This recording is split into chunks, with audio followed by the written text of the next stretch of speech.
예, 오늘 주신 말씀은 요한복음 2장 1절부터 11절까지 되겠습니다. 제가 먼저 1절을 읽습니다. 사흘 되던 날에 갈릴리 가나에 혼인이 있어 예수의 어머니도 거기 계시고 예수와 그 제자들도 혼인의 청함을 받았더니 포도주가 모자란지라 예수의 어머니가 예수에게 이르되 저희에게 포도주가 없다 하니 예수께서 가라사대 여자여 나와 무슨 상관이 있나이까 내 때가 아직 이르지 못하였나이다. 그 어머니가 하인들에게 이르되 너에게 무슨 말씀을 하시든지 그대로 하라 하니라. 거기 유대인의 혈례에 따라 두세 통 묻은 돌 항아리 6이 쏘였는지라. 예수께서 저희에게 이르시되 항아리에 물을 채우라 하신 줄 아구까지 채우니 이제는 떠서 연회장에게 갖다 주라 하시매 갖다 주었더니 연회장은 물로 된 포도주를 맛보고 어디서 났는지 알지 못하되 물도 하인들은 알더라. 연회장이 신랑을 불러 말하되 사람마다 먼저 좋은 포도주를 내고 취한 후에 낮은 것을 내거늘 그대는 지금까지 좋은 포도주를 넣었다 하니라. 함께 예수께서 이 처음 표적을 갈릴리 가나에서 행하여 그 영광을 나타내시매 제자들이 그를 믿으니라. 아멘. 오늘의 말씀은 가나의 혼인잔치의 기적이 되겠습니다. 인생의 길이 여러 가지 있을 것 같지만 길은 하나입니다. 방법도 여러 가지 있을 것 같지만 방법도 하나입니다. 지혜도 여러 가지 있을 것 같지만 지혜도 하나입니다. 그것은 예수 그리스도시며 그분에게 모든 길과 방법과 지혜가 있습니다. 이 세상의 처음도 예수님으로부터 시작이 되었고 끝마침도 그로부터입니다. 말씀이 육신이 되어오신 예수를 요한복음을 통해 공부하고 있지 않습니까? 그분의 사랑이 기적을 이룹니다. 요한복음은 예수님께서 행하신 많은 기적들 중에 특별히 7개를 선택해서 소개하고 있습니다. 여기 첫 번째 행하신 기적은 가나의 혼인잔치에서 물을 포도주로 바꾸신 사건입니다. 이것은 아주 작고 소박하면서도 동시에 감동적인 사건이었습니다. 매우 따스한 느낌을 받게 됩니다. 예수님께서 12제자를 택하실 때도 소박했습니다. 광고를 내거나 시험을 치르거나 면접을 통해서 제자를 뽑지 않으셨습니다. 세례 요한의 소개를 받거나 또는 제자들의 친구를 부르시면서 1대1로 친히 만난 제자들을 삼으셨습니다. 예수님께서 안드레와 베드로, 빌립을 제자로 택하신 후 갈릴리 가나 마을로 가셨습니다. 성지를 순례하는 사람들이 기적의 현장이라는 기대감을 갖고 가나를 찾고 있지만 가보면 아주 초라한 옛모습에 실망하고 거기서 포도주 한 잔씩 마시고 돌아온다라고 들었습니다. 그런 아담하고 소박한 한적한 동네에 혼인잔치가 벌어졌습니다. 오늘의 본문 1절과 2절을 함께 보시겠습니다. 시작. 사흘 되던 날에 갈릴리 가나에 혼인이 있어 예수의 어머니도 거기 계시고 예수와 그 제자들도 혼인의 청함을 받았더니 가나에서 벌어진 혼인잔치에 모친 마리아도 가시고 예수님과 제자들도 초청을 받았습니다. 이것을 보면 아마도 친척 관계에 있는 사람의 혼인이 아니었나라고 생각되어집니다. 예수님의 첫 번째 기적이 가나의 혼인잔치에서 일어난 것은 가정을 귀히 여기셔서 탄생되는 새 가정이 사람들을 구설수에 올라 어려움 당치 않게 하기 위함인 듯합니다. 일반적으로 우리는 기적이 일어나는 곳에는 수많은 사람이 모이고 화려한 무대가 꾸며져 있는 것을 상상할 수 있습니다. 그러나 예수님의 기적은 전혀 그렇지 않았습니다. 소박한 곳에서 조용히 기적이 일어났기에 더욱 스며드는 감동이 있습니다. 예수님께서 구름처럼 많은 관중이 모여있는 곳에서 광고 효과가 훌륭한 화려한 무대에서 큰 기적을 일으키시면 모든 것이 단번에 해결될 것 같은데 예수님은 그런 방법으로 하나님의 일을 하지 않으십니다. 다음은 3절을 보시기 바랍니다. 3절 시작. 포도주가 모자란지라 예수의 어머니가 예수에게 이르되 저희에게 포도주가 없다니. 왜 어머니가 예수께 그런 이야기를 했는지 설명이 없습니다. 그냥 간단히 포도주가 없다라고만 말했습니다. 예수님이 기적을 베풀게 된 것은 혼인잔치 집에 포도주가 떨어졌기 때문입니다. 예수님께서 사역 중에 기적을 베푸신 것은 메시아임을 증명하기 위하거나 모든 사람을 놀라게 하고 감동을 주기 위함이 아니었습니다. 마찬가지로 우리가 구제하는 이유도 간단합니다. 상대가 굶주리기 때문입니다. 치료하는 이유도 상대방이 병들어 있기 때문입니다. 그러나 요즘은 이런 일들이 자기 이름을 내고 자기 단체 이름을 내고 자신들의 이해 특실에 따라서 행해지는 것이 보편적입니다. 그런 장사는 항상 어느 단체라는 프랑카드가 크게 걸려있지 않습니까? 또 그들의 옷 앞뒤에 누구 또는 어느 단체라는 이름들이 적혀있죠. 다 자기 이름을 내고 인정받고 싶다는 것이죠. 심한 사람은 영광을 받으려고 합니다. 우리가 전도하는 것도 그 영혼이 불쌍하기 때문입니다. 우리가 무슨 일을 하든지 그 목적이 간단하고 명료해야 합니다. 일할 때 복선을 깔지 말고 이름을 내려고 하지 말고 뒤에서 조정하려 하지 말아야 합니다. 배고픈 사람에게 먹을 것을 주고 병든 사람을 치료하고 외로운 사람을 위로하는 것이 예수님의 마음입니다. 어느 목사님께서 미국에서 이민교회를 하시는데 이민교회 목회를 잘 하고 계시는데 이분이 늘 갈등이 있는 거예요. 내가 이렇게 자리 잡은 목회에서 이렇게 사례를 넉넉히 받고 이렇게 넉넉히 지내는 것이 과연 하나님이 기뻐하실까? 이런 갈등이 생겼어요. 그래갖고 뭔가 가난한 사람을 위해서 내가 일을 할 수 있어야지 이런 마음이 갈등이 너무 있어서 견딜 수 없어갖고 교회를 사표를 냈습니다. 장로님들이 놀래서 아니 목사님 무슨 계획이 있습니까? 어디 새로 갈 곳이 있습니까? 아무것도 없습니다. 그 무조건 사표를 내면 어떻게 하십니까? 참 목사님 딱합니다.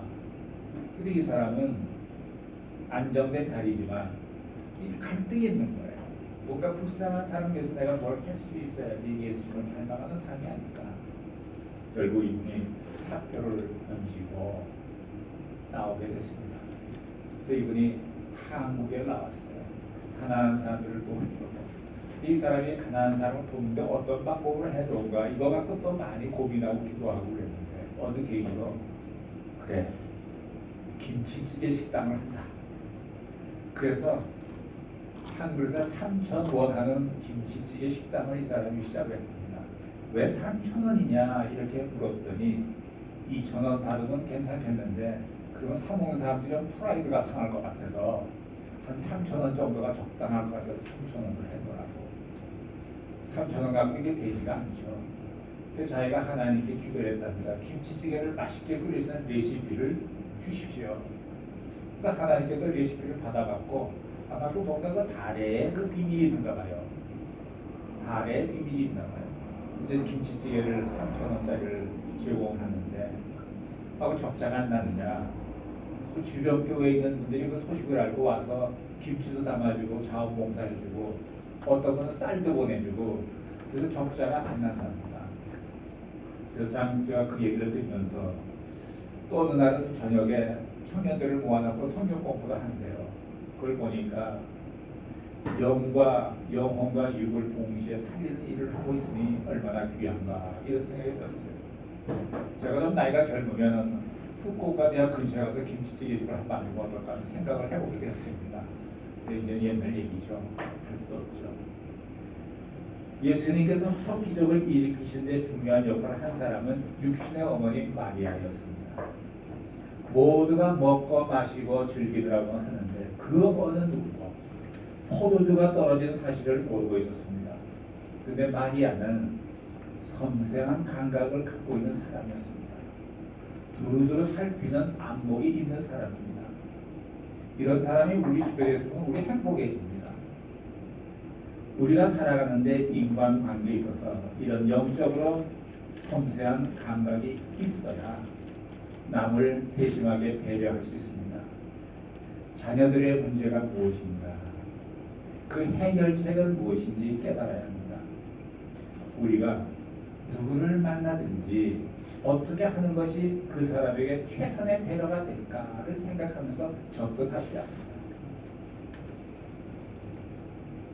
남을 아주 세밀하게 조용히 배려하는 모습은 참 매력적입니다. 혼인집에 포도주가 떨어진 것을 알게 된 마리아는 잠시 후 흥이 깨질 것 같은 위기를 직감합니다. 그려 그녀는 걱정거리를 떠들지도 않고 입을 다물고 예수님에게만 살짝 얘기한 것입니다. 대부분의 사람들은 이 사람 저 사람에게 그런 사실을 알려 문제를 부각시킵니다. 마리아는 조용히 예수님께 가서 저에게 포도주가 없다고 말합니다. 그러나 어떻게 해달라는 말도 안 합니다. 월권하지 않습니다. 이 얼마나 지혜롭고 감각 있는 믿음인가요? 마리아는 포도주가 떨어진 사실을 연회장에게도 말하지 않고 심지어 신랑이나 신부에게도 말하지 않고 오직 한 분에게만 말합니다. 무슨 일이든지 자기가 할 수 있는 일과 할 수 없는 일을 구분할 줄 알아야 합니다. 내가 할 수 없는 일을 최면을 내세워서 할 수 있다고 큰소리 치는 것은 오만입니다. 마리아는 자신이 해결할 수 없음을 알았습니다. 자신이 할 수 있는 일은 조용히 진행하면 됩니다. 그러나 자신이 할 수 없는 일에 대해서는 부끄러워할 필요도 없고 숨길 필요도 없습니다. 돈이 없는 것, 몸이 아픈 것, 사업에 실패한 것 죄가 아닙니다. 이런 사실은 예수님께 이야기하는 것이 오히려 더 축복이 됩니다. 기도로 모두 안을 수 있어야 합니다. 마리아의 태도가 점잖고 정중하게 보입니다. 다음은 4절과 5절을 보시기를 바랍니다. 시작.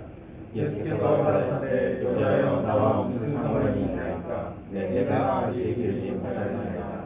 그 어머니가 아이들에게 이르되 너희에게 무슨 말씀을 하시는지 그대로 하라 하니라. 예수님의 첫 반응은 좀 아주 썰렁합니다. 한편으로는 듣는 사람에게 섭섭하게 들릴 수도 있습니다. 여기서 여자여 라는 표현은 원문을 보면 최고로 대우하는 표현입니다. 어떤 학자는 클레오파트라에게 존중했던 그 말이라 그래요. 그게 말이죠. 예수님이 버릇이 없다고 오해하면 안 됩니다. 예수님이 내 때가 아직 이르지 않았다고 반응합니다. 언뜻 들으면 예수님께서 거절하시는 것처럼 보여 사람들이 상처받기 쉬울 것 같습니다. 우리들에게도 종종 그런 일이 있지 않습니까? 위급한 일이 생겨 하나님께 매달려 눈물로 호소하고 기도했지만 아무 응답도 받지 못할 때가 있습니다. 그래서 하나님께 상처받았다고 어떤 사람은 말하기도 합니다. 아직 몰라서 그런 거지. 이런 비슷한 사건이 마태복음 15장 21절 이하에 보면 이런 내용이 있죠. 그 가나안 여인이 흉악한 귀신들의 딸을 고쳐달라고 했습니다. 이때 예수님께서 아주 차갑고 냉정하게 침묵하십니다. 그 여인이 주여 저를 도우소서라고 간청을 했죠. 그때 예수님께서 듣기에 참으로 거북하시고 민망한 말씀을 하셨습니다. 자녀들의 떡을 취하여 개들에게 던짐이 마땅치 아니하니라. 이 말씀들을 여인은 대들지도 않고 포기하지도 않았습니다. 그리고는 주여 올소이다마는 개들도 주인의 상에서 떨어지는 부스러기를 먹나이다 라고 말했습니다. 가나안 여인은 자신을 낮춰서 부스러기를 먹는 개라고 고백했습니다. 그때 예수님께서 놀랐어요. 여인의 믿음이 크도다 하시면서 믿음대로 될지어다 말씀하시고 그 순간 가나안 여인의 딸을 고침을 받았습니다. 예수님께서 그 여인에게 상처받은 심한 말을 하셨는데 왜 그러셨을까? 그때 상황을 잘 알 수 없으나 혹시 이 가나안 여인이 유대인처럼 보이게 해서 동정을 얻어내려 한 것은 아닐까라는 생각을 해봅니다. 유대인같이 말하고 유대인 같은 인상을 일부러 나타내는지도 모르겠어요. 왜냐하면 예수님께서 그 여인에게 앞서 말씀하시기를 나는 이스라엘의 집에 잃어버린 양 외에는 다른 데로 보내심을 받지 아니하였더라 라고 말씀하셨거든요. 너 이스라엘 사람처럼 가장하지 마.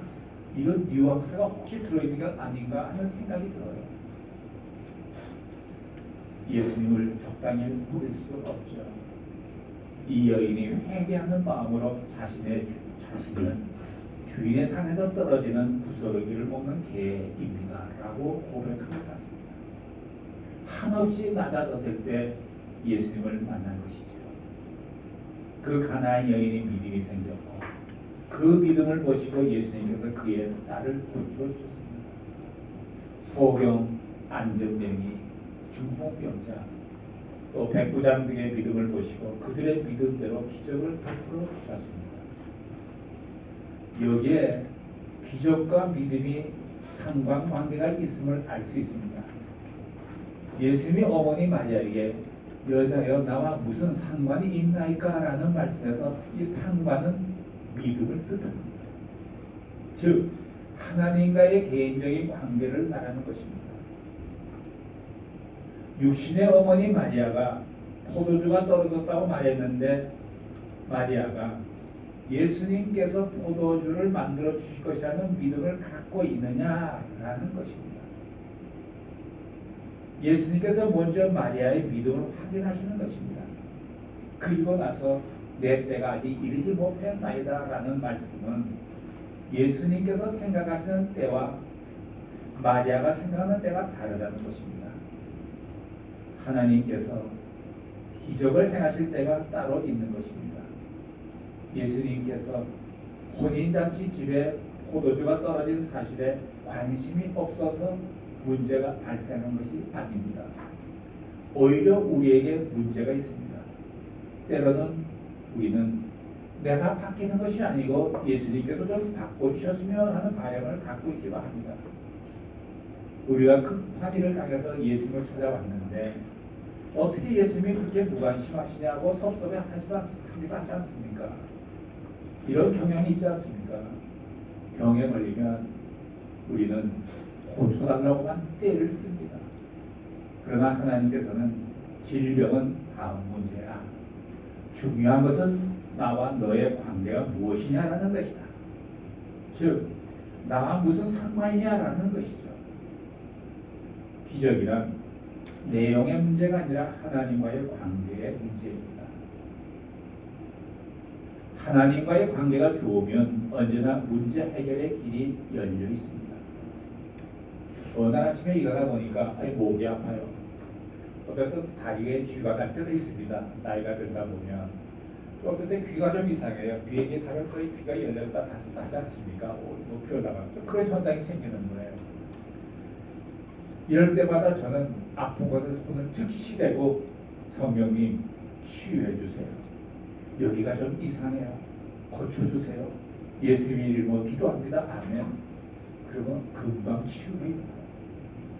중요한 것은 즉시예요. 즉시 손을 대셔야 해요. 늦으면 병이 자리 잡습니다. 1시간만 지나도 자리 잡습니다. 즉시 손을 대요. 기도해야 돼요. 마리아는 영적 감각이 탁월한 여인으로 예수님께서 말씀하신 것에서 무엇을 느꼈는지 하인들에게 한마디 하지 않습니까? 주님께서 뭐라고 하시든지 그대로 하라고 지시합니다.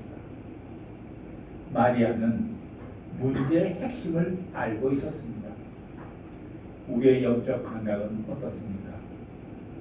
우리가 인생을 살아오면서 오랫동안 방황하는 이유는 문제의 핵심을 파악하지 못했던 것이 많지 않았는가라고 생각합니다.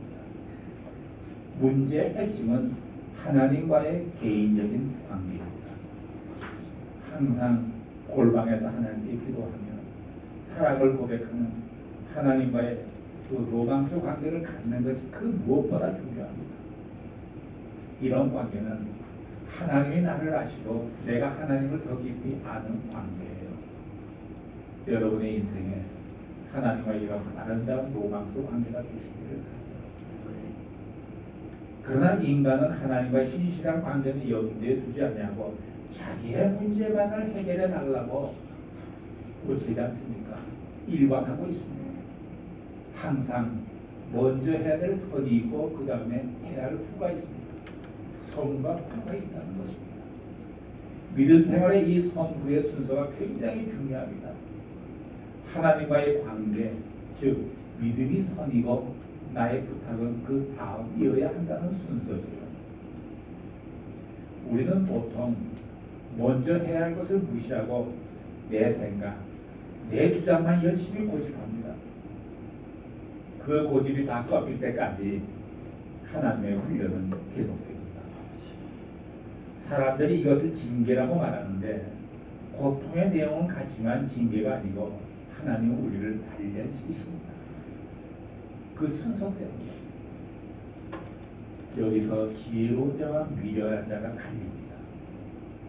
항상 하나님은 믿음이 먼저라는 것을 여러분들께서는 명심하시기를 바랍니다. 믿음이 없으면 기적도 없습니다. 하나님은 아무 상관도 없이 기적을 베풀지 않으십니다. 하나님께서는 각자의 믿음을 보시고 기적을 베푸십니다. 우리가 원하고 목표하던 바가 이루어지지 않더라도 하나님과의 깊은 관계를 변함없이 유지해야 합니다. 대체적으로 인간은 하나님께서 주신 것을 모두 자기 것이라고 우깁니다. 상황이 위급해지면 하나님께서 주셨다고 하다가도 사태가 해결되면 다시 자신의 노력으로 된 자신의 것이라고 억지 주장을 펴니다. 그리고 하나님께 감사하지도 않고 영광을 돌리지도 않으면서 하나님을 무시하는 것은 아니지만 하나님을 좀 경시하는 경향이 있습니다. 이런 것은 모두 개인적으로 하나님과의 관계가 온전히 형성되어 있지 않기 때문입니다. 본문을 계속 읽어보면 예수님께서 혼인집 하인들에게 항아리에 있는 물을 떠다가 손님들에게 갖다 주라고 말씀하십니다. 그런데 하인들은 맹물을 떠다가 손님들에게 줄 용기가 있었을까요? 여기에 믿음과 기적과 그리고 축복이 있습니다. 중요한 것은 개인적으로 하나님과 관계를 맺는 것과 하나님의 때를 이해하는 영적인 감각입니다. 이것이 우리의 내면에서 회복된다면 하나님께서 기적을 일으키시는데 그리 많은 시간이 필요하지 않을 것입니다. 이 물이 포도주로 변한 이 모습이 바로 여러분과 제가 아닐까 생각합니다. 과거에는 물이었는데 지푸라기 허수아비였는데 진흙탕 속에서 뒹굴고 있었는데 그랬던 내가 예수 그리스도로 인해 새 생명을 얻고 새로운 피조물이 되었고 씻고 갈고 닦여 이제는 영롱한 진주가 되지 않았습니까? 즉 극상품의 포도주로 변한 것입니다.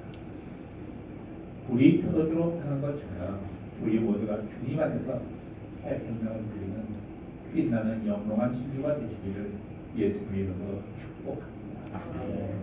기도하겠습니다. 사랑하시는 하나님 아버지, 믿음 안에서 하나님과의 아름다운 관계로 평생을 살아가게 하옵소서. 물이 포도주로 변한 것 같이 우리의 존재도 우리의 성품도 기적으로 여길 만큼 아름답게 변화하게 하여 주시옵소서. 예수님의 이름으로 기도드렸습니다. 아멘.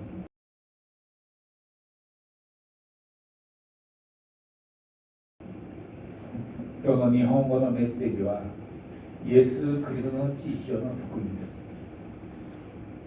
多くの人が自分なりにみんなイエスを正しく信じていると思います。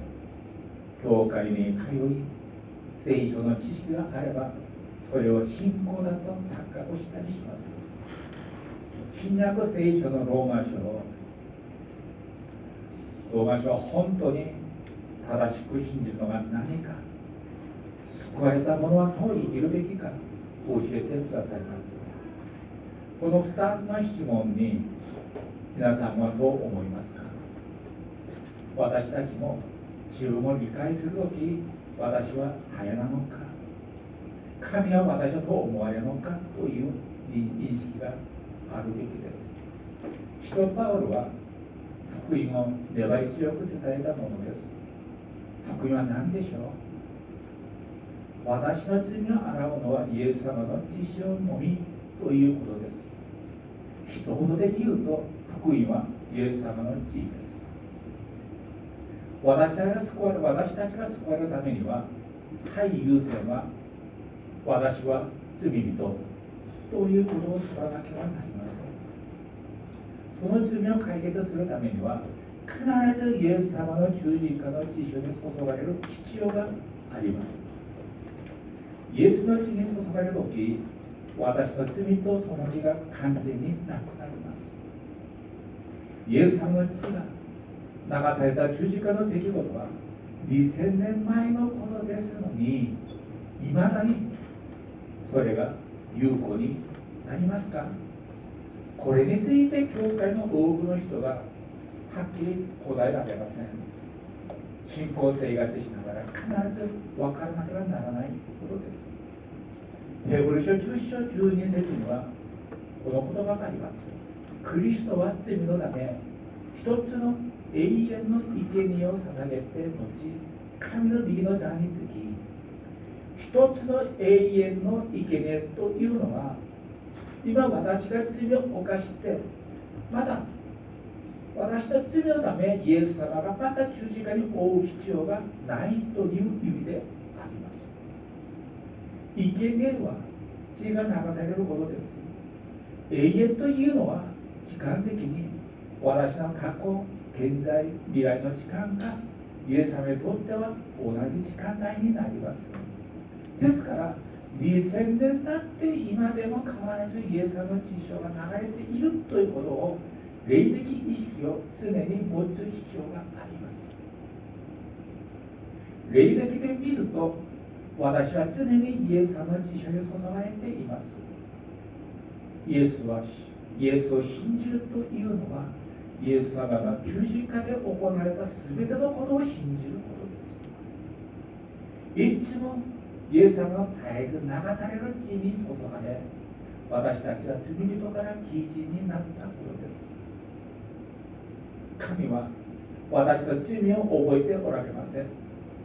ヘブル書8章12節を見ると、なぜなら私は彼らの不義に憐れみをかけ、もはや彼らの罪を思い出さないからであるという言葉があります。本当に驚きな言葉です。福音は驚くべきなものです。神は私の罪を思い出さないですが、私自身は覚えています。覚えている私は神に罪を告白しながら、その罪がイエス様の血によって許されたことを感謝捧げるのです。この原理を必ず分かる必要があります。この内容はあまりの大事ですから、時々繰り返して語りたいと思います。祈ります。愛する天のお父様、絶えず流されるイエス様の血潮に注がれるように信仰を与えてくださいまして感謝します。